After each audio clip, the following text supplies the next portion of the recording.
गुरु भगवान जैसा है। गुरुर ब्रह्मा गुरुर्विष्णु गुरुर्देवो महेश्वरः। इसका अर्थ क्या हुआ? गुरुर ब्रह्मा, ब्रह्मा ही गुरु है, गुरु ब्रह्मा है ऐसा नहीं। इसके एक अर्थ ये भी निकाल सकते हैं कि जैसे ब्रह्मा जी सृष्टि करते हैं, ऐसे गुरु के द्वारा मन में नया भाव पैदा हो गया भक्ति का। उस भाव का पालन गुरु ने किया तो विष्णु का भाव हो गया। आपके बुराइयों का अंत कर दिया तो शिव की तरह संहार हो गया। लेकिन गुरु ब्रह्मा, क्या गुरु?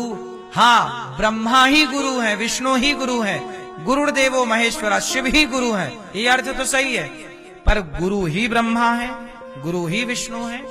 इसका ये अर्थ होगा कि गुरु आपके अंदर भक्ति पैदा करता है, भक्ति का सत्संग से पालन करता है, बुराई का संहार, इस भाव से।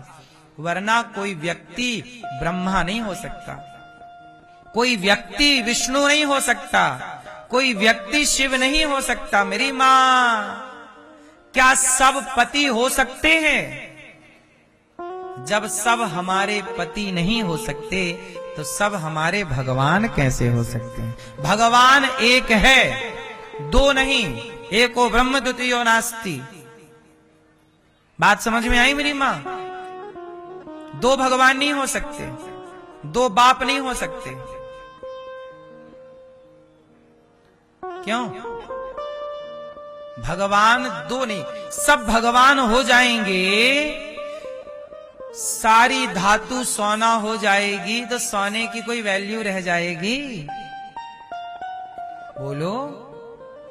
सोने की वैल्यू तब तक है जब तक सोना ही सोना है। और यदि लोहा भी सोना हो गया, पीतल भी सोना हो गया, स्टील भी सोना हो गया, तो सोने या फिर सोना की वैल्यू क्या रही? बोलो। सब सोना नहीं हो सकता, सब धातु अलग अलग हैं, सबकी कीमत एक नहीं हो सकती ना। सबकी कीमत, क्या सारी धातुओं की कीमत एक हो सकती है? फिर जब सारी धातु एक पलड़े पर नहीं खड़ी हो सकती, एक तराजू पर नहीं हो सकती, तो फिर सब एक कैसे हो सकते हैं? हम जीवात्मा हैं, भगवान परमात्मा है। जीवात्मा बिंदु है, परमात्मा सिंधु है। बिंदु की तुलना सिंधु से नहीं हो सकती ना मेरी मां। कितनी माला जपती हो मैया आप? 11 रोज? तो भगवान की माला जपती हो कि गुरु की? गुरु गुरु गुरु गुरु गुरु गुरु गुरु गुरु गुरु गुरु गुरु गुरु। जो मंत्र मिले वही। और याद रखिएगा, मंत्र भी कुछ फर्जी होते हैं। आपको क्या लगा कि कोई भी मंत्र मिल गया मंत्र हो गया? नहीं। जिस मंत्र में भगवान का नाम ना हो, जिस मंत्र में भगवान का नाम ना हो, वो मंत्र नहीं है। जो मंत्र आप जप रहे हैं, यदि वो मंत्र वेदों में नहीं है, हमारा सनातन का मूल वेद क्या है? जोर से। वेद क्या है? और पुराण। जो मंत्र वेदों में और पुराणों में है वही मंत्र मंत्र है। जो मंत्र वेद पुराण में नहीं है वो मंत्र फर्जी हैं। बहुत सारे फर्जी चलते हैं।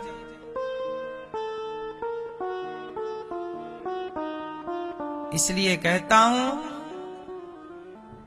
फर्जी के चक्कर में ना पड़िएगा।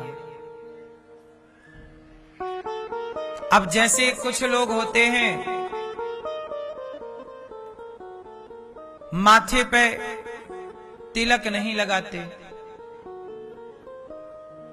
तिलक लगाना जरूरी है कि नहीं? क्या हमारे मंदिर में जो भगवान है, क्या उनके माथे पर तिलक नहीं है? यदि भगवान के माथे पर तिलक है तो भक्त के माथे पर भी तिलक होना चाहिए। और जिन लोगों के, अब कुछ गुरु ऐसे हैं जिनके माथे पे तिलक ही नहीं, तिलक नहीं है, तो समझ लो गड़बड़ झाला है। क्यों? पहचान है, सनातन की पहचान है शिखा, जनेऊ, तिलक। मुसलमान की पहचान है टोपी, ईसाई की पहचान है क्रॉस, सिख की पहचान है पगड़ी। तो हम सनातनियों की भी तो पहचान है। यदि आप मैया, आप लोग मांग भरती हो कि नहीं? मंगलसूत्र पहनती हो कि नहीं? बोलो। अब कोई स्त्री कहे कि जय मैं सुहागन हूं पर मैं मांग नहीं भरूंगी, मंगलसूत्र नहीं पहनूंगी, चूड़ी नहीं पहनूंगी, तो देखो गड़बड़ है।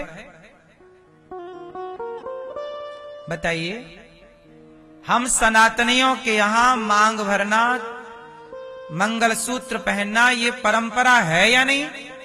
अब आप कहो जी मैं विवाह तो करूंगी पर मंगलसूत्र नहीं, मांग नहीं, चूड़ी नहीं धारण करूंगी, तो ये तो मैया मनमाना हो गया।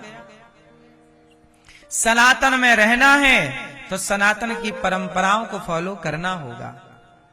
और हर जगह ये है, सबका रिवाज है। मुसलमानों का भी अपना रिवाज है। मुसलमान कहते हैं कि भाई मुसलमान रहना है तो नमाज करनी होगी और वहां की महिलाओं को बुर्खा पहनना होगा। सबकी मर्यादाएं हैं। सनातन में स्त्रियां भी तिलक लगाती हैं। मांग क्या है? जो तुम माथे पे बिंदी लगाती हो ये भी तो तिलक है। ये तुम्हारे माथे पे बिंदी, स्त्री के माथे पर बिंदी है तो दूर से ही समझ जाइए कि ये सनातन की बहन बेटी है, सनातनी, ये पहचान है। बुर्खा डला है तो दूर से समझ जाइए कि ये मुसलमान की बहन बेटी है। बोलो हाँ। फिर तो वही जिसके माथे पर तिलक है वही सनातनी है, वही सनातन का मंत्र दे सकता है, वही सही सही रास्ता बता सकता है। जो खुद सनातन को फॉलो ना करे, जो खुद मांग ना भरे, जो खुद चूड़ी ना पहना, मंगलसूत्र खुद ना पहने, वो तुम्हें कौन सा पातिव्रत धर्म सिखा सकती है? वो तुम्हें कौन सा ज्ञान दे सकती है? ज्ञान देने के लिए ज्ञान को धारण करना पड़ता है ना मेरी मां। बोलो हाँ। ऐसा नहीं होता कि मैं गुटखा खाऊं और आपसे कहूं कि तुम ना खाना। ऐसा नहीं होता कि मैं शराब पीऊं और आपको कहूं कि तुम ना पीना। भाई मुझे ये कहने का अधिकार तब होगा जब मैं स्वयं शराब ना पीऊं, तब मैं कह सकता हूं कि तुम भी मत पीना। भाई मैं नहीं पीता। भाई तुम बीड़ी मत पीना, मैं नहीं पीता। तुम गलत मत करना, मैं नहीं करता। कहने का अधिकार राम का चरित्र राम ने कहकर नहीं बताया। मर्यादा क्या होती है कहकर नहीं बताया, मेरी मां करके समझाया है। कहना और करना, कहने से ज्यादा बढ़िया करके बताना है मेरी मां। इसलिए फर्जी मंत्रों से, फर्जी लोगों से आजकल सनातन में जो मनाता है, जिसका जो मनाता है वो जपने लग जाता है। परंपराएं, हमारे सनातन में परंपराएं हैं। परंपराओं से चलना चाहिए। हमारी अपनी परंपरा है श्री संप्रदाय। हमारी श्री संप्रदाय है। श्री मतलब लक्ष्मी। जो मंत्र भगवान नारायण ने माता लक्ष्मी को दिया, लक्ष्मी जी ने विश्वक्सेन जी को दिया, वही मंत्र हमारे यामुनाचार्य जी को प्राप्त हुआ, वही मंत्र हमारे श्री रामानुजाचार्य स्वामी जी को प्राप्त हुआ, वही मंत्र हमने परंपरागत गुरु परंपरा से पाया। जो मंत्र मैं जपता हूँ वही मंत्र पांव दबाते हुए लक्ष्मी जी भगवान के चरण दबाते हुए जपती। ये परंपरा, परंपरा का मंत्र वही है जो अनादि है। हम श्री संप्रदाय से हैं और हमारी परंपरा में हमारी आचार्य हैं लक्ष्मी माँ, हमारे पिता हैं नारायण और हमारी माता है लक्ष्मी नारायण। वही लक्ष्मी नारायण सीताराम है, वही लक्ष्मी नारायण राधे कृष्ण है, वही नारायण नरसिंह है लक्ष्मी नरसिंह, वही वामन है लक्ष्मी वामन। वो परंपराएं। अब आजकल लोग अपनी नई परंपरा बना लेते हैं। नया राग अलापने लगते हैं अपनी। किसको कौन समझाए, सब स्वतंत्र है ना मेरी माँ, किसी को आप रोक भी नहीं सकते। लेकिन आपको ज्ञान होना चाहिए कि आपके लिए क्या सही है क्या गलत है। तो हम सब क्या करें, खूब नाम जपें, श्रीमन्नारायण श्रीमन्नारायण श्रीमन्नारायण, राधे कृष्ण सीताराम सीता। अजामिल के धोखे से नाम नारायण निकल गया, कल्याण हो गया। आप भी कुछ श्रीमन्नारायण श्रीमन्नारायण का कीर्तन कर लिया करो।